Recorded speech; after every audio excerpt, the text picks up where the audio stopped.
attention mechanism, where the fundamental idea is to make the model look at different parts of the input sequences dynamically as it is processing the entire sequence. Okay, so I'll just explain mathematically what I mean. So here what is happening is, in the classical autoregressive models such as RNN, so what happens is that the model has to look at all of the previous input states, input sequences x1 through x t minus 1, and to do so the model has to rely on ht, so where ht is the tth hidden state. But in attention mechanism what happens is, while computing each of these xt's, so the model looks at the other parts of the input in a dynamic way, okay, in a learnable dynamic way. So we will look at what this thing means.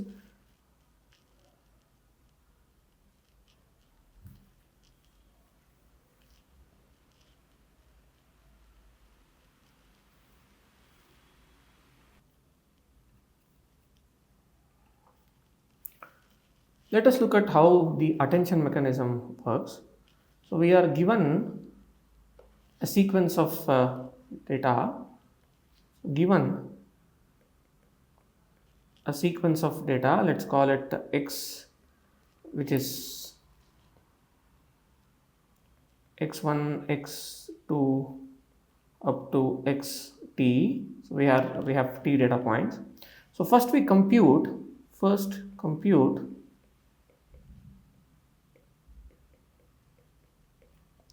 three set of sequences or representations, three set of representations called three set of representations, namely the query,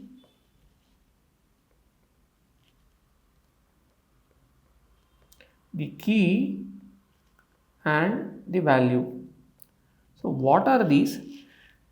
Given a set of data points, given a particular sequence x1 through xt, we compute representations or projections of that all the individual sequential data points onto three different subspaces denoted as query, key, and value. So how do we get this? So let us define them. So let's say that I represent the input,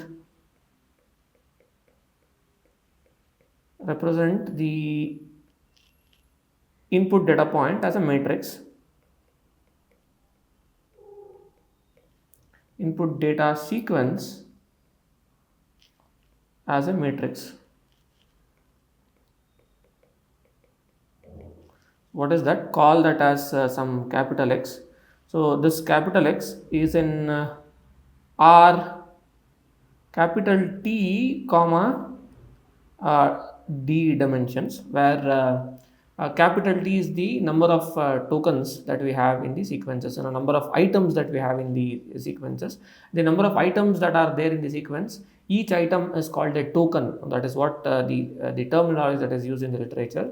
So I have capital T number of tokens in the sequence in the given data point, and D is the dimensionality of each of the vector that I have in the sequential data point that I have. Each of the tokens or constraints of that sequence is a d-dimensional vector. So I have a T cross D matrix. Okay.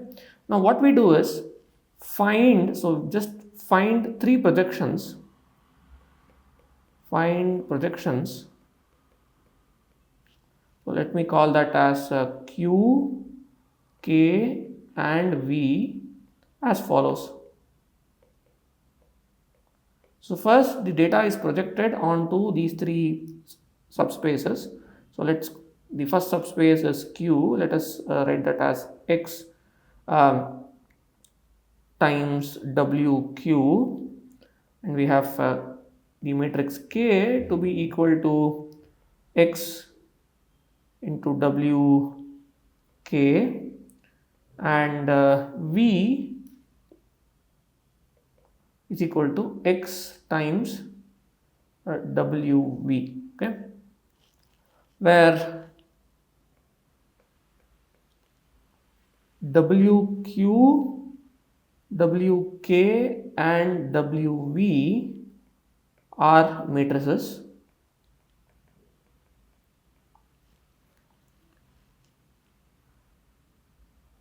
that are learnable.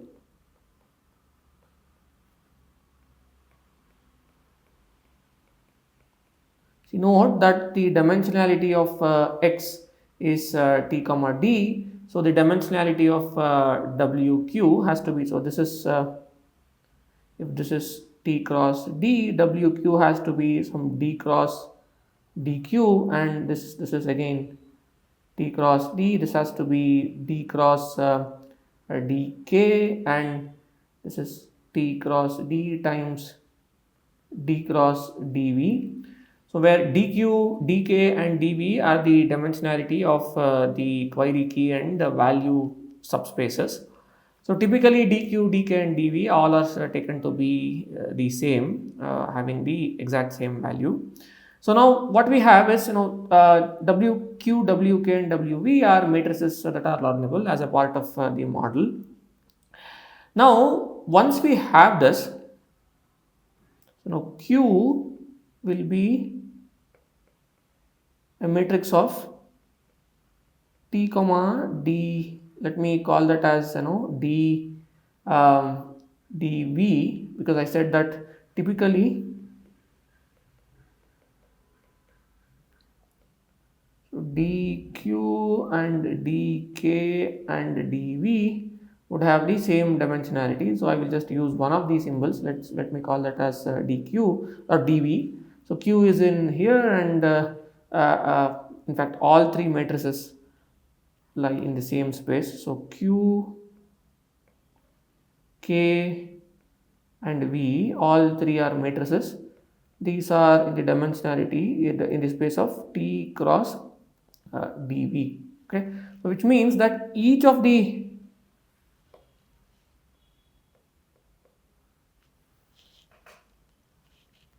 there are T number of rows here. There are T number of rows. So each row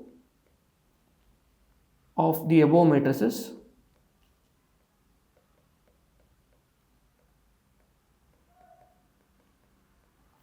correspond to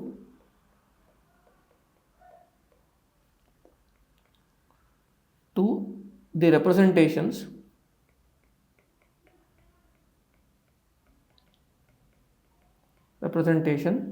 of a given single token, or rather of a single token, single input token.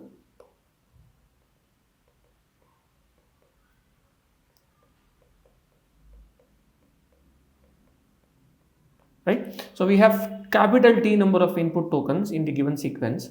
So once we project it onto three spaces, which we call the query space, the key space and the value space, we have representations corresponding to every single, we have three representations for every single input token. So that is the idea. Okay, so now what do we do? So this is just the definitions of getting these representations. Now we have to, so I just said first compute three set of representations, namely query, key and value for each of the input token, value for each of the input token.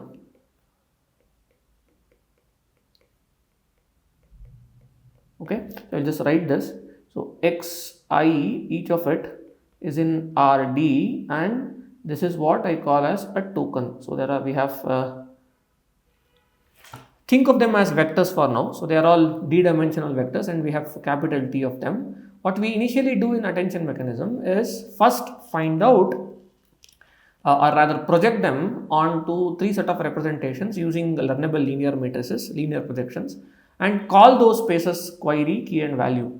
See, note that at this point there is no particular reason why these should be called as query, key and value. We will see that in a while, but these are simply three projections that we do of our data X onto subspaces given by these three matrices WQ, WK and WV. So these are typically learnable. Okay. Right. So once this is done, so now comes the tricky part. So now let's say that let's now define the attention.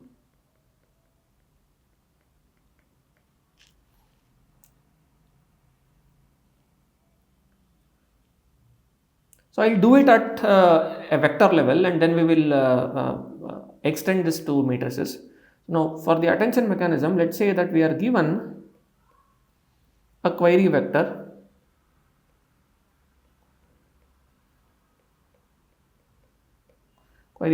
q, okay, that is there in rv, right? I mean, here we see that if we take one of the rows of this q matrix, what we have is a query vector which is in, sorry, we called it dv, so this is in dv. The dimensionality of all three query, key and value, we took them to be the same, and we call them dv. So given a particular query vector q that is in rdv, so what we need to compute the attention is given a query vector v, and we need a set of all the key and value vectors.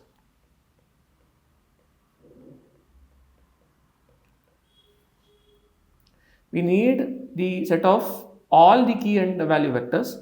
So let's call them as a ki, which are there in again rdv, and we have vi that are also there in rdv. So what are these? These are actually the elements or rows of the matrices.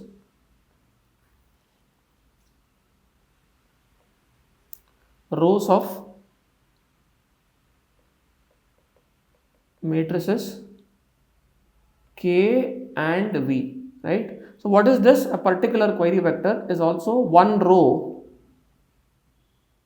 a row of q. So this is, you take one row of the query matrix, which means that you are taking the query representation corresponding to one of the tokens, right? That is what it means. And you take the key and the value representations for all the other tokens which form the rows of these matrices. Okay. Now to define the attention, we just have to start with, so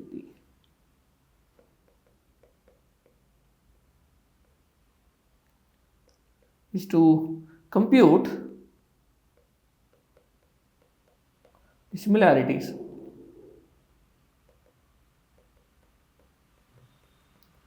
Just have to compute the similarities between the given query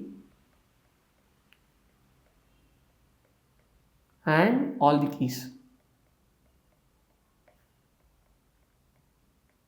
So how do we define that? Let's call that as s of I, which is equal to, okay, so let's first define the similarity between the given query and the ith key, which is the dot product between q and I. So this will give you,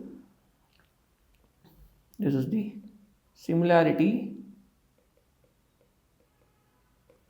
between q and ki, which is the ith query. So now if you want to, this is a scalar, right? So this is a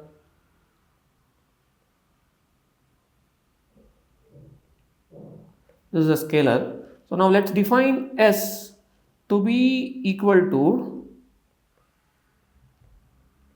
the dot product of all of these with the matrix K matrix, I mean the transpose of the K matrix, because Q is in dimension dv, K is in the space of t comma dv, so we need to take the dot product. So the dimensionality will be this, Q is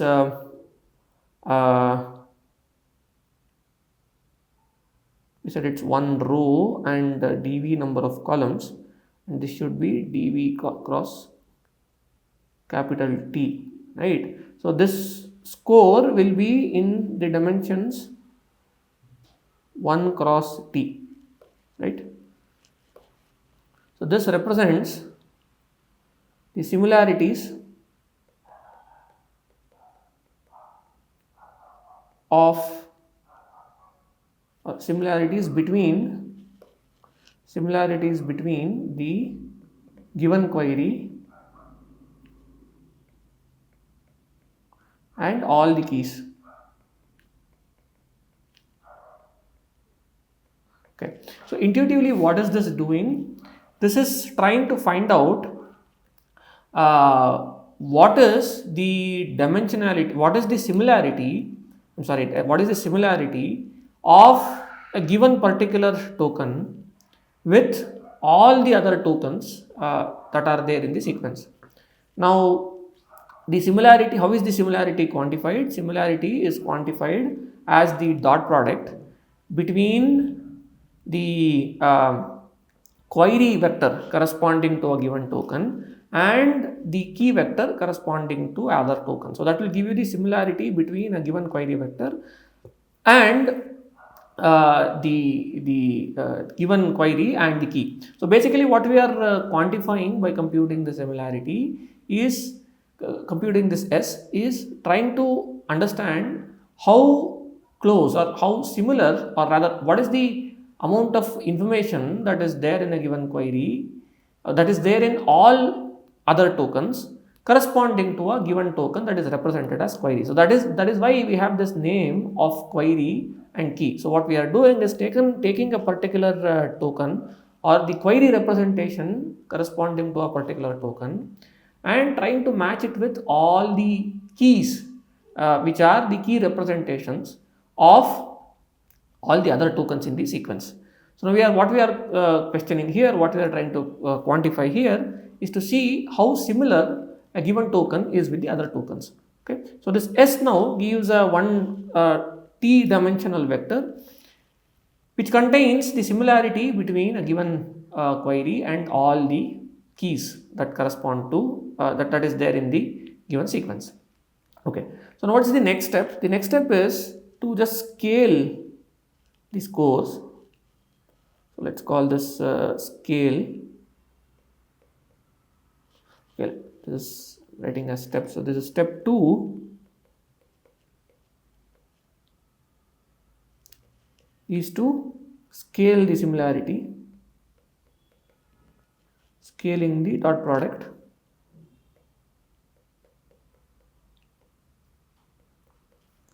to normalize the range.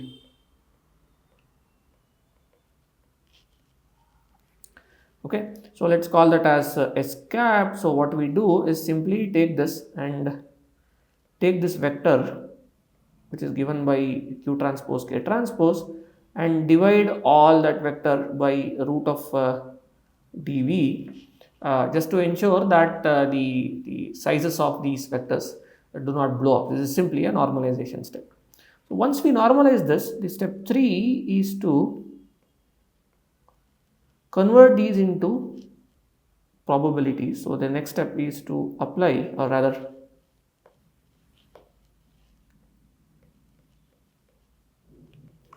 convert S cap into, convert elements of S cap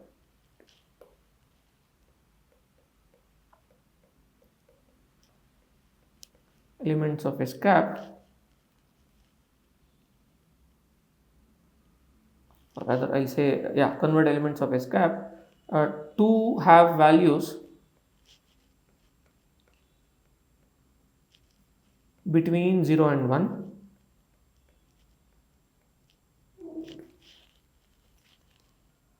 and sum to 1. We just want to convert them into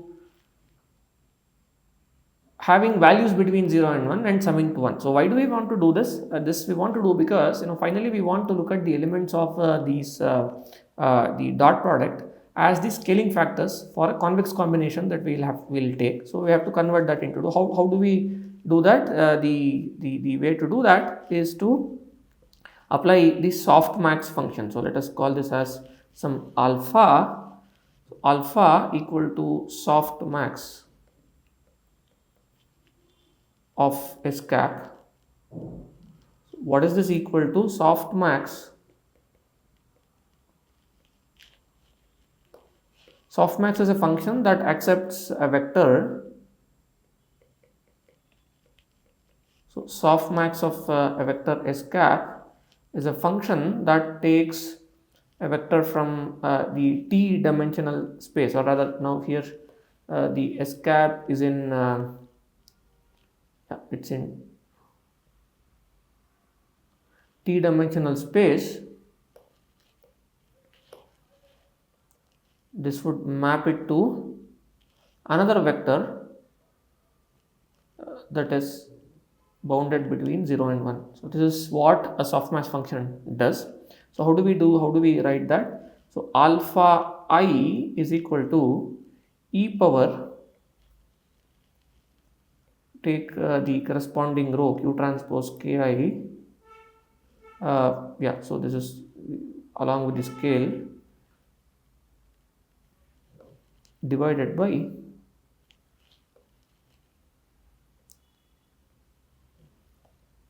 the sum of this particular e power q transpose kj divided by dv, where j equal to 1 to capital T, right? So that's the way we define the softmax function. So this will ensure that all the alphas, right? So now we have all the alpha i's are now between 0 and 1, and they would sum to this is how a softmax function works, right? This is the definition of softmax function. So what do we have now? So let's just recap what we did. We started with a given query vector. We are interested in finding out the attention corresponding to this query vector q. So attention is defined for a given query vector q. So now, given a query vector q, what we want to define is the attention corresponding to that. How do we do that?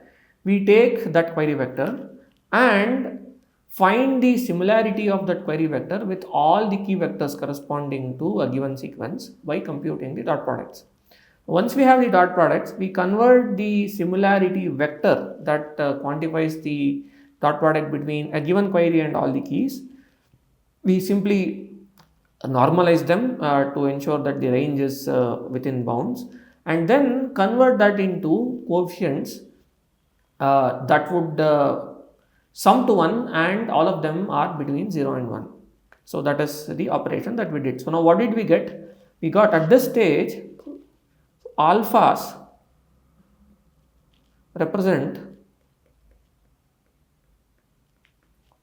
the scaled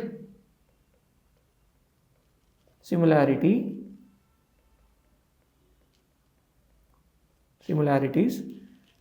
of the query q, or rather similarities between the query q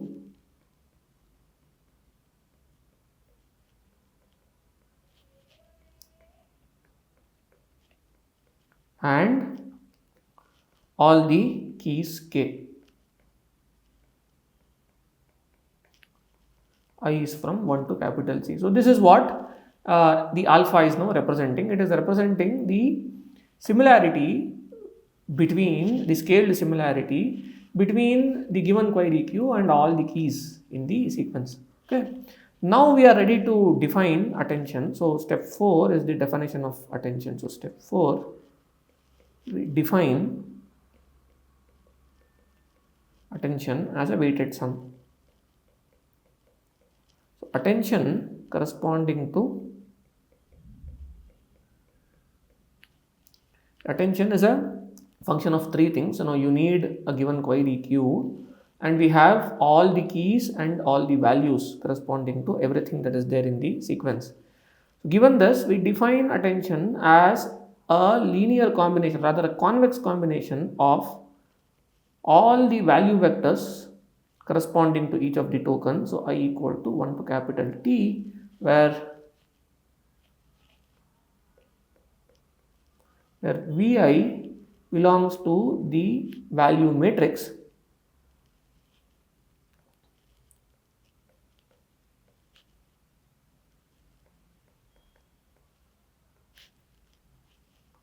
of the given sequence.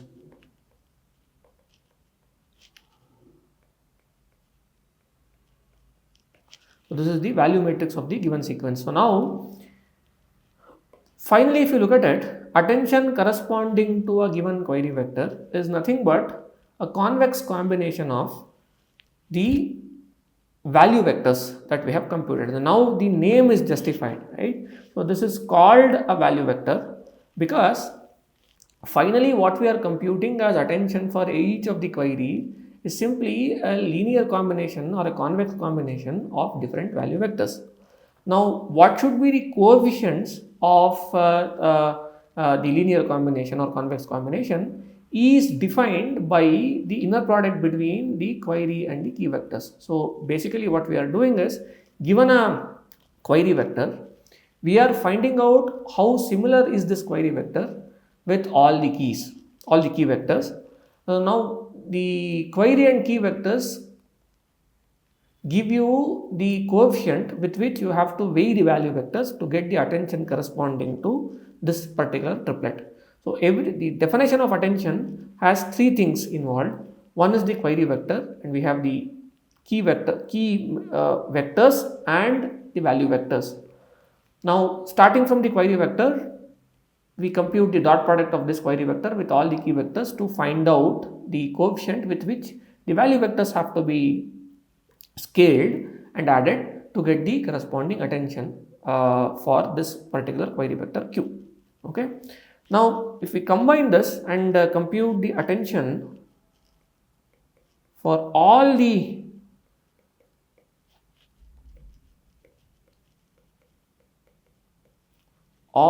query tokens. So since all of these are linear operations, what we can do is that, so now we'll take the query matrix Q. This query matrix Q was in R. We had T cross dV. This was the dimensionality of the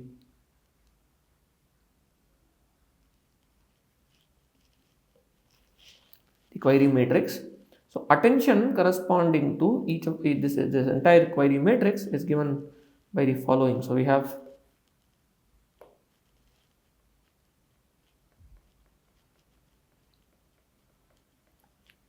attention corresponding to the entire triplet, so which is Q, K and V. So note that here we are defining that at the matrix level, which has all the tokens involved, is simply represented as the softmax of, we first take the softmax of Q times K transpose divided by, so this is an element wise division, so we are multiplying matrices and we are dividing each of the element of this matrix, and we get vectors, and the softmax is applied row wise, so vector wise. So we take each element of this matrix multiplication and we apply softmax, we get the coefficients. Once we get all these coefficients, so this will become a particular matrix of coefficients. So we just multiply this with the value matrix. Okay, once we do this, what we get is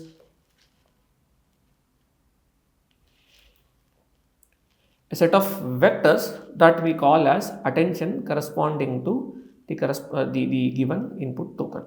Okay, so this is the definition of what is called as attention. See, if you look at it, what is happening is we are learning a particular representation for a given token by ensuring that each of the token, while the representation is being computed for a given token, it interacts with all of the other tokens in the given sequence. How is the interaction happening? The interaction is happening via the value vectors. We first project the given vector in the sequence onto three spaces called the query space, key space and the value space. and we represent the given input token in terms of a linear combination of different value vectors. Now, how is this linear combination obtained? This linear combination is obtained by multiplying and adding it with the coefficients given by the inner product between the query and key vectors, and these query and key vectors are obtained using another projection of the given data. So this way what's happening is that in this particular modeling framework, we are ensuring that while a given element or given token in a sequence is being represented or considered, it is attending, or it is rather looking at each of the other tokens that are there in the sequence. So that is how we are solving the problem that we considered with the previous autoregressive model such as RNN, where the information corresponding to a given element in the sequence depends on the previous elements through some intermediate representation. Okay, here the information corresponding to each of the other tokens or each of the other elements in the sequence is being dynamically considered while we are trying to find a representation for each of the other tokens. So that is the basis of how the attention mechanism will learn representations for the tokens given in a particular sequence.